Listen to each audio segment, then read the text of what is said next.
picco di accessi al pronto soccorso dell'ospedale Caffoncello di Treviso. Allarme per anziani e bimbi. In questi giorni, con le temperature da bollino rosso, si è registrato un aumento di persone che si sono recate al nosocomio trevigiano.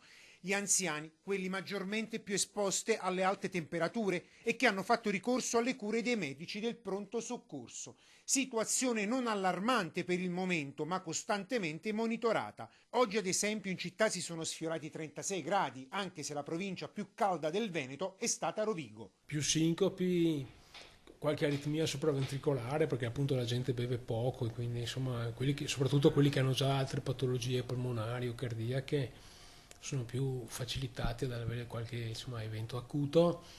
Poi sono aumentate un po' le gastroenteriti, che sono anche queste tipiche del periodo, soprattutto legato di solito alla conservazione dei cibi, che non è sempre la migliore con queste temperature. Il bollettino ARPAV parla di temperature stazionarie fino a venerdì, con peggioramento della qualità dell'aria, fino a risultare localmente scadente sulla pianura e pedemontana. Poi dovrebbe registrarsi un peggioramento per il weekend, dove sono previste piogge anche a carattere temporalesco. Quindi ancora 3 giorni di grande caldo. Però c'è un incremento soprattutto degli anziani, perché sono i pazienti fragili, quelli che sono pluripatologici, sono più soggetti a complicanze determinate dalla disidratazione, chiaramente il caldo, il fatto che bevano poco, in quanto il paziente anziano normalmente beve poco perché sente poco lo stimolo della sete, eccetera, e provoca appunto